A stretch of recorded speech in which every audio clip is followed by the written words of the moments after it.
دوستو، گل باقولی کے اس نئے ایپیسوڈ میں آپ کا خوش آمدید ہے۔ ابھی تک آپ نے پچھلے ویڈیوز میں خوب سارا پیار دیا اور خوب اچھے کومنٹس کیے، جس کا میں آپ سے بے حد شکریہ کرتا ہوں۔ آپ سے گزارش ہے کہ آپ یوں ہی اپنا پیار دیتے رہے اور چینل کو سپورٹ کرنے کے لیے سبسکرائب کر کے بیل آئیکن کے بٹن کو ضرور دبائیں۔ ویڈیوز اچھی لگے تو لائک، کمنٹ اور شیئر کرنا نہ بھولیں۔ آپ کا بے حد شکریہ۔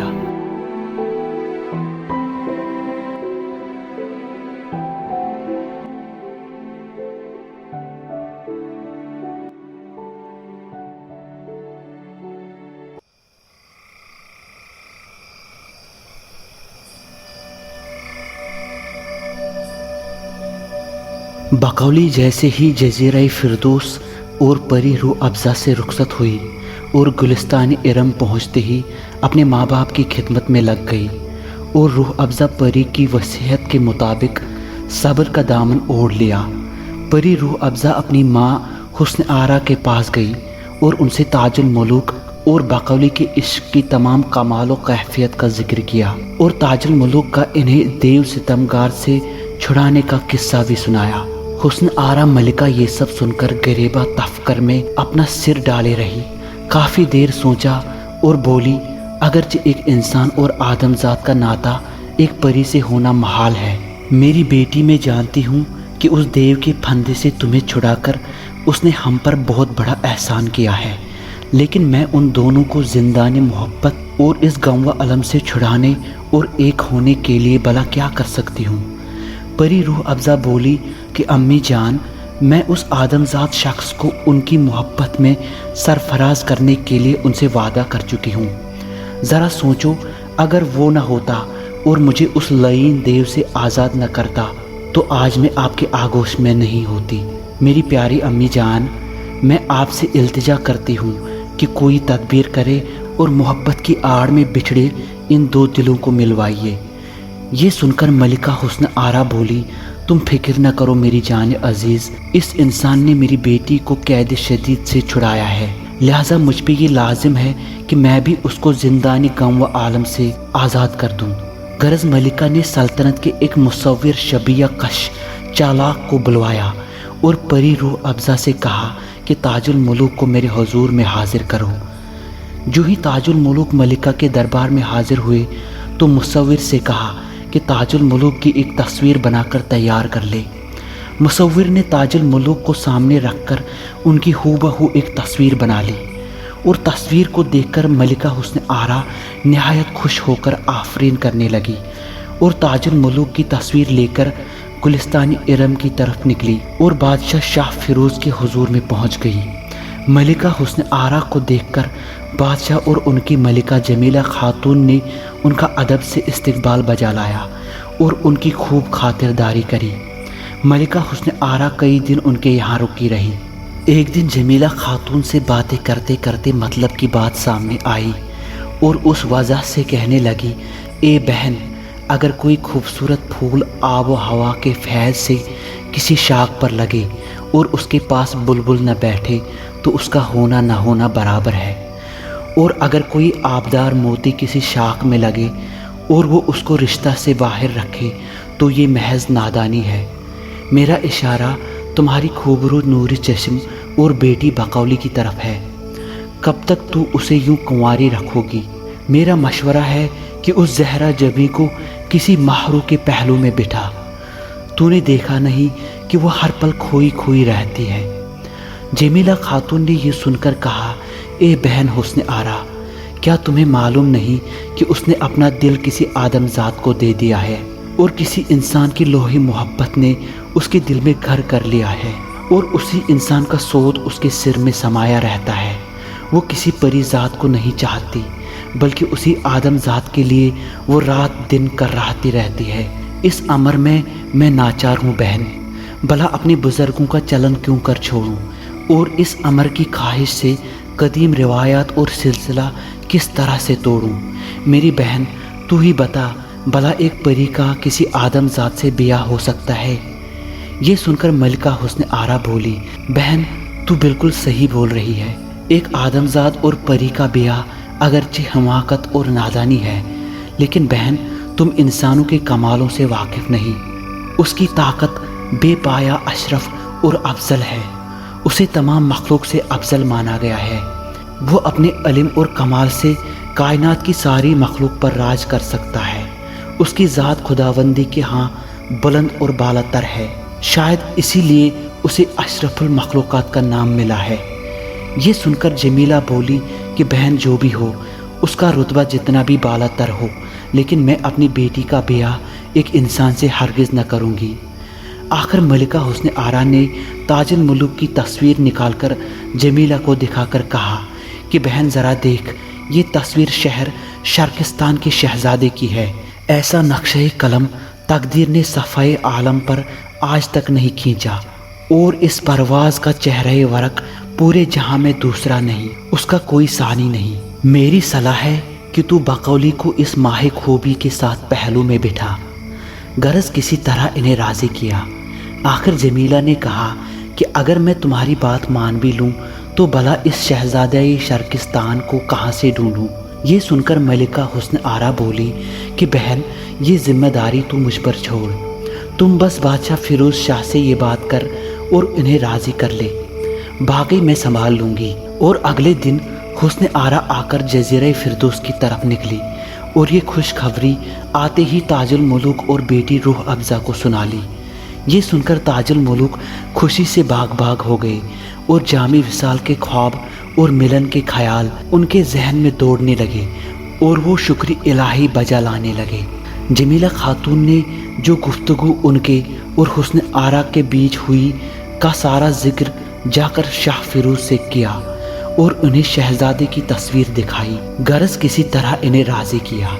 بادشاہ نے کہا کہ کیا میری بیٹی بھی شرقستان کی اس شہزادے کو پسند کرے گی؟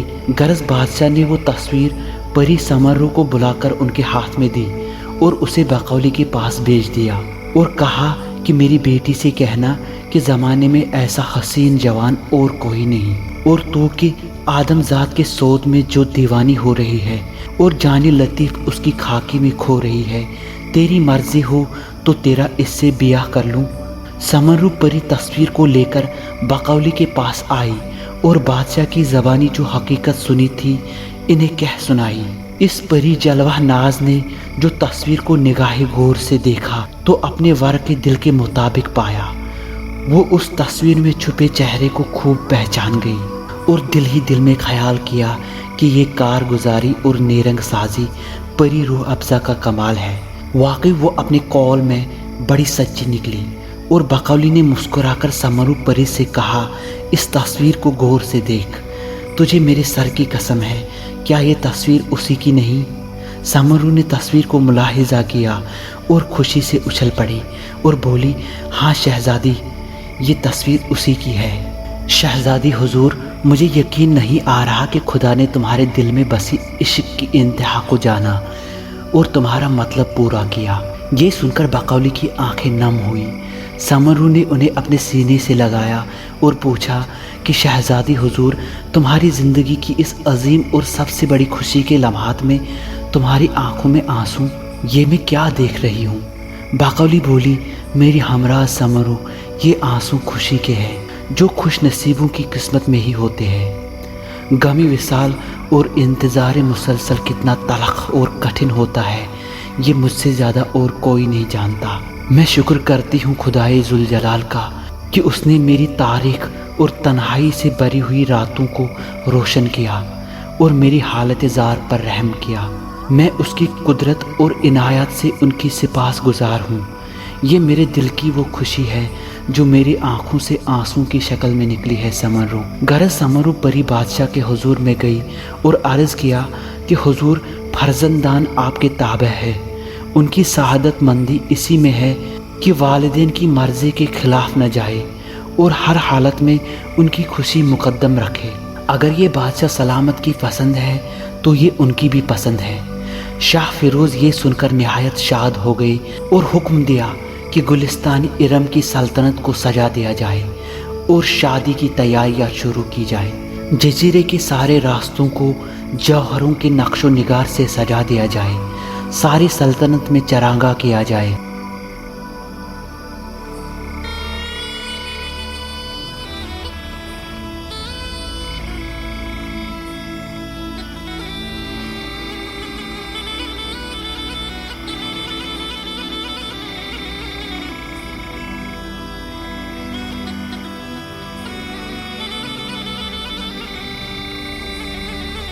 بادشاہ کا یہ حکم سنتے ہی سلطنت میں ناچ رنگ ہونے لگا، ہر طرف شادی کی دھوم مچی اور ہر جگہ پریوں کے گول رفے ہر طرف سے آئے، مجلس نشاط آراستہ ہوئی۔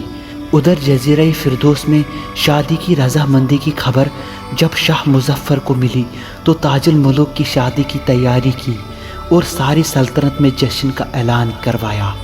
وزیروں امیروں کو حکم دیا کہ لباس زرعی پہنے اور لشکر کے سرداروں کو خبر کرے کہ ساری فوج آراستہ کرے۔ ملکہ حسن آرا نے لباس مکلف اور زیور جواہر پہنے اور تاج الملوک کو ایک چوکی پر بٹھایا اور انہیں شاہانہ جوڑا پہنایا، سر پر شاہانہ تاج اور نیچے گوشوارے، اس کے آگے موتیوں کا صحرا باندھا اور ایک سفید خوبصورت گھوڑے پر سوار کیا۔ ادھر گلستانی ارم میں بقولی کو آراستہ کیا گیا، سنگھار اور بالوں میں کنگھی کر کے بقولی ایک جنت کی حور سے کم نہ دکھ رہی تھی۔ انہیں آراست و پیراست دیکھ کر ہر ایک کا جی لپٹ آیا۔ کافور بوئے مشک، کھجوری گوندھی و پاکیزہ چوٹی، جس نے ہر ایک اہل نظر کی جان لوٹی۔ جب اس کی موتیوں نے مانگ بھر دی، پھلک نے کہکشاں قربان کر دی۔ چنی جب اس کی پیشانی پہ افشاں، کمر پر ہو گئے تارے نمایاں۔ وہ آنکھیں بند کرنا بھی ادا تھی، حق مژگاں میں پوشیدہ حیا تھی۔ جب اس کے کان میں پہنایا جھمکا، پریشاں ہو گیا عقد ثریا۔ پہن کر نتھ خوشی سے رنگ دمکا، وہ مکھڑا چاند سا پردے میں چمکا۔ گلے میں پہنی جو موتی کی مالا، دیکھنے والوں کو حیرت میں ڈالا۔ اس کی ہر ادا میں ہزار جلوے تھے، دیکھنے والے مجسم بنے تھے۔ پہنی تھی اس نے ایسی لال انگیا، دلوں کو سیر کرتی تھی جس کی چڑیا۔ چھپتی نہ تھی لطافت سیم تن کی، نمایاں صاف تھی رنگت بدن کی۔ نظر جس کی پڑی اس پر وہ بولا، شفق پر دیکھا کیا چاند ہے نکلا۔ ادھر جزیرہ فردوس میں بادشاہ مظفر نے تاج الملوک کو نایاب لال و گوہر کا لباس پہنا کر آراستہ کروایا۔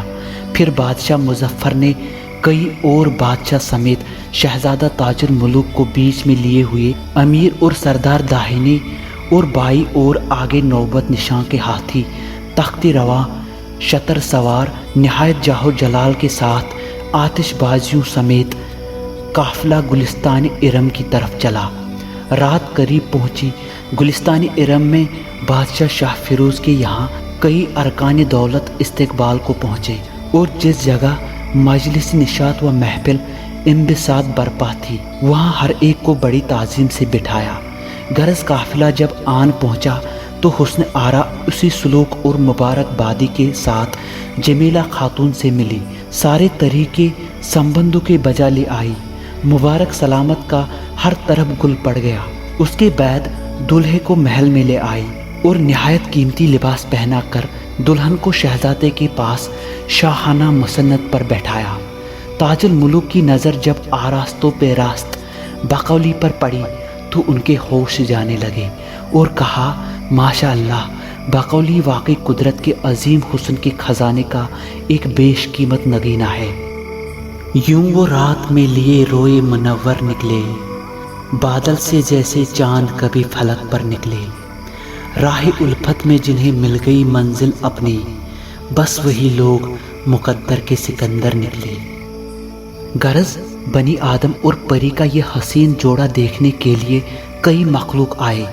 یہ رات پرستان اور انسانی دنیا کی سب سے بہترین رات تھی۔ تمام مخلوقات عجائبات کے سامنے دونوں کا نکاح پڑا گیا اور بادشاہ فیروز شاہ نے ایک محل عظیم و شان کو جو تخت گاہ کے قریب تھا بیٹی اور داماد کے لیے رات بھر رہنے کو نہایت تکلف سے سجوایا۔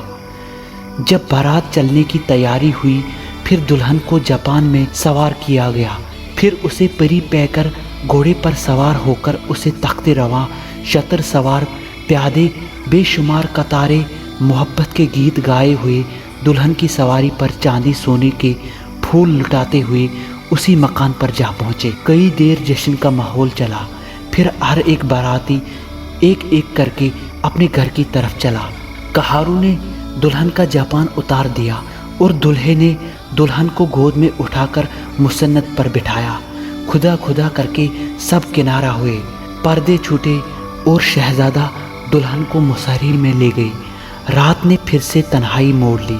تاج الملوک نے باقولی کو اپنے سامنے بٹھایا اور کہا کہ یقین نہیں آ رہا، یہ تم ہو میرے پاس یا کوئی زندگی کا حسین خواب؟ آپ تک آنے کا راستہ اتنا طویل لگا تھا کہ وصال کا خواب بہت دور دکھ رہا تھا، لیکن آج ایسا لگتا ہے کہ کائنات کا سارا حسن باقولی کی صورت میں میرے پاس ایک گہرا نور ہو کر نمایاں ہو گیا ہے۔ خدا نے مجھ پر رحم کیا، ورنہ میں لاچار بے بس ایک معمولی انسان اس قابل کہاں کہ پرستان کی عظیم اور بے پناہ حسن کی مالک شہزادی کو حاصل کر پاتا۔ اے حسن کی مالک، میرے خوابوں کی تعبیر، ملکہ جہاں، مجھے خدا را بتائیے کہ کہیں یہ محض کوئی خواب تو نہیں۔ یہ سن کر باقولی ان کے سینے سے لپٹ گئی اور ان کے ماتھے کو چوم کر کہا، میرے محبوب اور میرے دل کے مالک شہزادے، یہ میں ہوں۔ یہ شاید ان تلخ راتوں میں گزارے ہوئے انتظار اور اذیتوں کا انعام ہے جو میں نے تمہاری یاد میں گزارے۔ کوئی پل نہیں، کوئی گھڑی نہیں جو میں نے تیری یاد میں گزاری نہ ہو۔ میرے محبوب، پرستان کی پریاں مجھے دیوانی اور محض نادان کہہ کر پکارتی تھی۔ ہر کوئی چاہتا تھا کہ انسان کی لوہی الفت کو دل سے نکال دوں، مگر کیسے؟ اگرچہ ہم الگ مخلوق سے ہیں، لیکن جان لیجیے میں نے اپنے وجود کو کبھی تمہارے وجود سے جدا نہیں سمجھا۔ میرے محبوب، میری زندگی اب آپ کے نام ہے۔ اب تم پرستان کی اس حسین و بے مثال شہزادی پر ایک مقام نیم خدائی رکھتے ہو۔ اب تم میرے سرتاج ہو اور میں آپ کی غلام ہوں۔ یہ سن کر تاج الملوک کی آنکھیں بھر آئی اور دونوں محبت کے رنگ میں خوب رنگ گئے۔ دونوں محل سے باہر نکلے، چاند کی چاندنی میں ملن کی اس رات میں حسین حسین باتیں کرنے لگے۔ جام وصال کا پیالہ پیا اور جدائی کے دنوں کی ساری پیاس بجھا لی۔ عاشق و معشوق جہاں ہو باہم، شوق بہت جوش میں ہو کیا کم۔ پروانے کو جو شمع پہ نظر پڑے کہیں، رہ نہ سکے گر پڑے اس پر جا کر وہی۔ ایسا لگتا ہے زندگی تم ہو، اجنبی کیسے اپنے سے تم ہو۔ اب کوئی آرزو نہیں باقی، جستجو آخری میری بس تم ہو۔ میں زمین پر گنا اندھیرا ہوں، آسمان میں چاند کی چاندنی تم ہو۔ میں چاہتوں کا حساب لکھ دوں، آ تجھ پہ کوئی کتاب لکھ دوں۔ کبھی کسی نے نہ کیا ہو جس نے، میں وہ محبت بے مثال لکھ دوں۔ میری نظروں میں جیسے بس گیا ہے تو، وہ دلکشی وہ جمال لکھ دوں۔ ہر دن میں یہ سوچتا ہوں آ کے، ہر ایک شام تیرے نام لکھ دوں۔